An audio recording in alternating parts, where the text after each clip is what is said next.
why did I do this? Why did I I'm gonna get embarrassed right now. I did this because in the last decade I've moved like 5 times.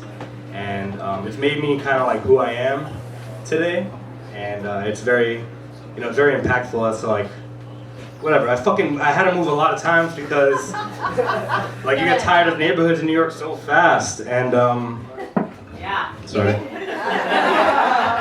Like this. Oh shit. All right, cool. So there's very few things I hate more than moving. One of them is doing taxes, and the other one is the Patriots of New England, the team.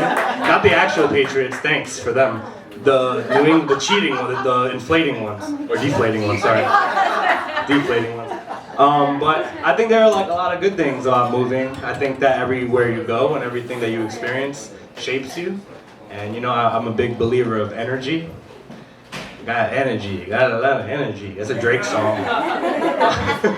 But no, I'm a firm believer of energy. I feel like everywhere you lay your hat, you kind of get something from it. And I'm looking at my notes because I work in advertising. And my boss was just like, nah, you can't practice your shit and you can't have a life. So I had to write a lot of stuff down. But what I don't like about moving is not even like the physical aspect of moving. I actually don't mind that part because I have this cousin named Ed, and he'll do anything for anything. So like he sells stuff on. I'm so glad he's not here. He sells stuff on eBay a lot, like weird shit like this. He'll sell this cup on eBay, like he'll do it, and he'll successfully sell it. Like he'll get someone to buy it. So every time I move, he like goes through the stuff I'm throwing out, and he makes like more money than I make a week off that shit. So like every time I move, he's going through my stuff and he's like, oh, this protractor, you don't need this protractor. He'll sell the protractor, make money. So he has a car. So like he'll help me move for free, pretty much. I just let him go through my shit and he'll sell it. But that's why moving is really easy for me. One time we moved with a shopping cart, like the one you use for the grocery store. I swear to you, who's here? Who could raise their hand if this is true? I moved with a red shopping cart. There you go. I swear to God I did. Like just one shopping cart. I'm dead serious. Anyway, let's just go into the things that, so I don't hate the physical part of moving, but what I do hate is assimilating to new bodegas. That's why the name of my story is Bodegas.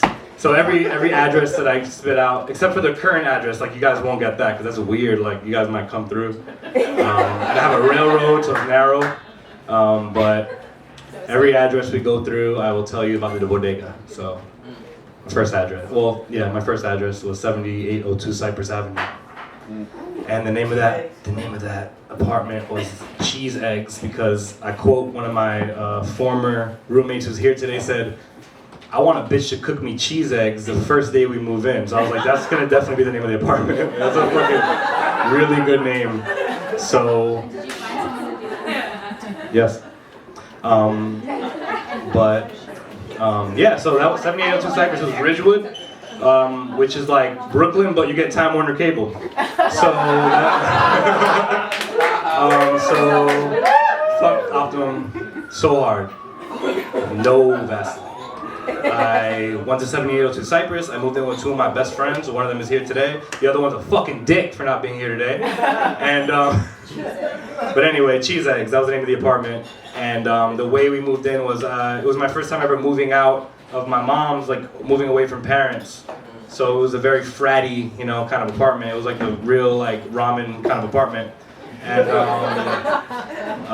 the way we moved in was this girl we all knew was telling us that her mom bought a 2-family house in Ridgewood and she needed tenants. And I was like, all right, I don't know you, but all right. And I didn't know her. I just knew her through people, and I didn't know her mom was a psycho. So we moved in really quick, and it was already shady from the beginning. She was like, you could just pay weekly. And I was like, I don't even get paid weekly. That's fucking weird that I could have to pay you weekly. So, but I was like, all right, because like the deposit, she was like, just give me 1 week rent to move in. And I was like, all right, that sounds good. So I moved in, and everything was good for a few days. Everything was cool. We walked in. It was like the end of House Hunters, when they see the apartment that they moved into, it was like really nice, like stainless steel appliances, not a railroad, not dangerous neighborhood. You know, it was like everything was going right. It was like too good to be true, and it was. That lady who decided to rent the apartment out to us was, like I said before, crazy, and I'll tell you why. She was addicted to plastic surgery. You know, like some people are addicted to like drugs. She was addicted to plastic surgery. So she looked different every time I saw her, which was confusing because I would give rent to people on the street instead of her. But oh, see the way I did that? Yeah.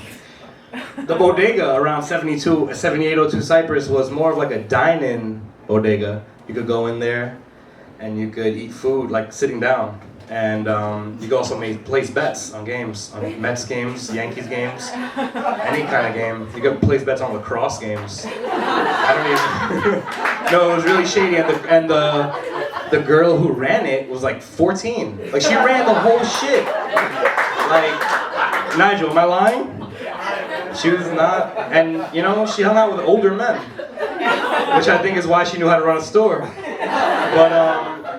But back to the landlord, she would just come in to the apartment, like, not without knocking. You would just hear the door. You know when your roommate's coming in and you hear like you would hear that and we'd be like, oh shit, like, you know, Prince is coming home. One of my roommates' name is Prince, like literally. And but then sometimes all three of us would be home and we heard that. So we'd be like, all right, landlord's coming home, hide the weed. So she would come in like whenever she wanted, and one time she came in, it was Thanksgiving, and she came up and said, you guys are making too much noise, and you guys are making too much noise, and like I'm fed up, like it's annoying. And I was like, alright, well it's Thanksgiving, so like there's family up here, and what the fuck is wrong, why are you here? And she was just like arguing with us, like she was like in the middle of our living room, like in her pajamas, just yelling at us, like, well you guys can keep it quiet, and all this stuff. And that was like the breaking point. And you know, at that point we were just like, we have to go, but we never did because we were comfortable. It was a nice apartment, it was pretty cheap, so we just like kept dealing with her coming up. And we would see her outside and she would just like yell at us, and she was just really mean. And she kicked us out because we smoked too much weed in the apartment. And her like daughter was pregnant at the time, one of her daughters, and who I met that day, and she like came upstairs and was like, I don't even remember her name. I think it was Lydia or Syphilis. I don't remember her fucking name. But she came upstairs one day and was like, my daughter smells weed. And I was like, congratulations, your daughter has a sense of smell. And anyway, the point is, we got kicked out. We got kicked out. That was it. She was like, you got a month to leave, and I was like, 2 months. And she was like, no, and I was like, police. And she was like, all right. Because she wasn't, oh, by the way, she like didn't have her papers, and once I found that out, I was like being a dick. So I was like, I could just deport you. So I was like, nah, like 2 months sounds good.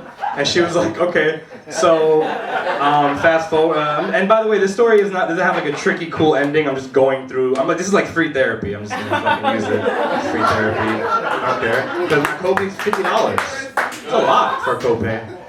I have Oxford. Sucks. Anyway, next apartment. So we're like scrambling. We got like 2 months to leave, but of course we wait till the last 2 weeks to start looking for an apartment. We're going on Craigslist and we find this guy from Rapid Realty. Funny, they call themselves Rapid Realty. More like fucking Molasses Realty. They suck. So Rapid Realty, we meet with them. We meet with them. Sorry. We meet with them, and he's showing us all these different apartments, and he shows us one apartment is off the Morgan L train, which I don't know if you know, but to people from Brooklyn, that's like that's like living on Central Park West. Morgan L train, where Roberta's is right there. You know, it's good to live over there. So we were like, yo, we're so excited. And he shows us the apartment, and there's no lights. He's like, well, you gotta use your phone flashlight because the electricity's not on. This is before like iOS 6, so like you had to download the flashlight. We're like, you just use the actual backlit screen of the phone. going around looking at the apartment, and it was awesome for being so dark. I was like, in my head, I'm like, oh, Morgan L train, like it's right there. I wasn't even caring about the apartment, and we thought we had it, and you know, okay, you got it, come to Rapid Realty in Carroll Gardens. And when I went to Carroll Gardens, I was like, I wish I could fucking live here, you know. But anyway, I went to Rapid Realty in Carroll Gardens, and we were like sitting there waiting for the landlord to show up, who we've never even met. And he never shows up, but the phone rings, and it's the landlord's son, who is not senile. And he calls and he's like, I heard that you guys are renting the apartment for $1,500. By the way, it was $1,500 for a 3-bedroom Morgan L train. So already we're like, it's a scam. And when it wasn't a scam, we were really excited. So it was like an old Asian family who owned this building. I think for like 1,000 years, and he like called and was like, nah, like my mom's fucking crazy, and no, this apartment's not going for $1,500, and like broke the contract. And although we didn't take him to court, we could have, but we didn't get that apartment. We ended up, the guy from Rapid Realty, his name was Chris actually, and he didn't do that name justice at all. He was like, I got another apartment to show you, and it's really nice. And he showed us like 5 more, and we know application processes and all that didn't go through. But one day I went to Chicago for Lollapalooza, and yo, it was crazy, so fun. Sorry, it was so much fun. Anyway, I went to Chicago for Lollapalooza, and my roommates called me, and they're like, yo, we found an apartment. And I'm like, great, just wait for me, and I'm gonna come look at it. I'll be there in 2 days. They're like, no, we need to decide today, like it's going on the market and all that. So they FaceTime me the apartment while I'm in Chicago. And you know, like FaceTime, again, this is like before the iPhone 6, so they're like iPhone 4 FaceTiming me. So it was like blurry, and it looked really nice, honestly, from the FaceTime. The floor was brown, so I was like, that's wood, that's good. And it was a railroad, and there was a middle room, there was 2 bedrooms and 2 separate entrances. At this point, I'm living with a couple, because the first 2 dudes I moved with, one of them moved somewhere else, the other one, he brought his girl with him, and he was like, we'll live in that room, you'll live in this room, and we can have our own exits. So cool, I'm on FaceTime, I'm like, all right, take the apartment, I don't want to be homeless, so take the apartment. And I come back from Chicago, we're starting to move our stuff, and it's my first time to go look at the apartment. And literally, the first thing I see when I walk in is a mouse. That's the first thing I see. Like, I open the door and a mouse scurries away. And I was like, that'll go away. Like, you know, we'll come in, we'll clean, we won't be disgusting, and that'll be fine. Also, the floors were not wood. They were like tiles that look like wood. Fucked up. They like, you could peel it off and it was like glue under it. It was gross. The apartment was gross. But my friends, they just wanted to live somewhere. We were literally about to be homeless. Not really. When I say that, I just mean I was going to go back to live with my mom. Which means I would have had to smoke out the window, and I would have had to do all shit you live with your mom. Live in Queens, which is actually just enough right there. Because it wasn't even, I love Queens, but it wasn't by like a train. It was like real Queens. So it was tough. So I was like, you know what, we'll take the apartment. And that apartment, now we're gonna go through the bodega of that apartment and like because that was a bad neighborhood. It was 263 Eldridge Street. It was Eldridge Street between Wilson and Knickerbocker, which is the same as saying the Gaza Strip. So bad, fucking terrifying. The dudes that like, so on this block, 263 Eldridge Street, on this block is a soup kitchen, right? A soup kitchen. There was a church, which is always bad. There's a church around. If you need to pray about some shit, it's bad. And then the bodega, which is very interesting because they didn't sell anything except heroin. That was all they sold. You walked in, it was like Chico stick, banana, cat food, cat, and then you could just buy heroin if you want. So that was totally inconvenient. And the guy behind the counter that made breakfast sandwiches didn't even make breakfast sandwiches. He was just standing there as like an extra, and it was really bad. But the way we moved out of that apartment is that the lease was up and we moved because we weren't going to renew that lease. But when that lease was up, it was my first time getting an apartment that was like a normal process. Like I went through a realtor and I was able to get like a building management instead of just like a weird landlord. I should probably go back to 263 Eldridge Street though, because the landlord's name was Jose Claxton. Really, really nice guy. And when I spoke to him on the phone, he sounded just like Obama. Like he was like, the apartment? It looks good. And I was just like, all right, I trust you because you sound like the fucking POTUS. So I was like, I trust you. And he was like, the only thing is that my family lives downstairs, so be respectful. And then I really wanted to be like, what do you mean by respectful? But I was just like, all right, fine. So I moved in and I met his family, and it was his two nephews and his sister. So it was a mom and 2 kids. The mom was blind. That's not funny. Don't laugh at that part. That was just like weird. She was blind, so like a lot of times I would come in, I have to like help her into her apartment. And then her 2 sons, one of them had like anger problems. I could tell because I would just hear shit, like he would just do shit, like punch stuff and break stuff. And then the other one was like an acid head, and his name was Ishmael, and he had blue dreads. And every time he spoke to you, he looked like this way. But he was alright, because he had weed too, so there was like a dealer in the building. I never bought anything else from him because I was like, he's too weird. And then they had the blind mom had a boyfriend, so it was like a stepdad, and he was this Jamaican guy, and he was like really like from the island. He was straight. He must have moved here like 3 years before that. And one time he heard me, he smelled me smoking upstairs, so he knocked on my door like really hard. And I was scared. I put it out, I put incense on, I opened the door, and I was like, hello. And he's like, I want to buy weed from you. So I was like, all right. I didn't want to charge him. I was like, I'll just give you some for free because I'm living in your home. And he was like, all right. So I gave him some, and then I heard him in the backyard like coughing his lungs, like dying. And he comes back upstairs and he's like, don't ever give me weed again. Like, I don't know what kind of weed you smoke, but this is not the kind of weed we smoke in Jamaica. Like, we smoke real chill like shit. And he was like dying. He said he was talking to God in the backyard. And his hands were really dirty, and I didn't even want to ask about that. But then his Ishmael, the blue dreads kid, came upstairs next and was like, what'd you give my dad? He was like touching the floor a lot. He was like digging up stuff in the ground. Next apartment. So when we moved from that apartment, it was like a blessing because we were moving, and a few blocks over too, like just a few blocks over. That's when the shopping cart thing really happened. And we moved to 1354 Hancock Street, Bushwick. Who said woo? Who lives over there? Oh, yeah, my girlfriend, she lived over there. She didn't pay. But anyway, I didn't expect her to. But we moved there. I moved with these 2 girls. One of the girls was the one from the last apartment. The other one was her friend. I moved with 2 girls, and it was very weird living with 2 girls. Because when you live with 2 girls, and I was single at the time in the beginning, and I was like, oh, they're gonna bring over their friends, and every time they brought over their friend, I was like in underwear, like not shaved, food on my face, like it never worked out. It literally never worked out. But anyway, it was interesting because one of them cleaned a lot and was very like neat freak and would like get on me for stuff, and the other one was the opposite, and I was like in the middle of this, so it was a weird situation. But one of them got pregnant, and she had to leave. She was like, I'm having a baby, and I was like, you do have to leave. Like, you gotta go. So when she left, the other girl was like, well, I don't want to just live with you and another guy, so I'm leaving too. So I was like left alone in this apartment. How much time do I have left? You should wrap it up. Okay.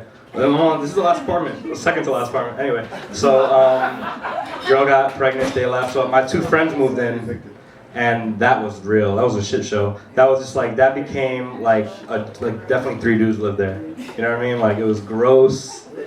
It was like everything you would think of 3 dudes living in an apartment. And that's when I met my girlfriend. She started to stay with me at that time, and I don't know why she came so much. It was so gross.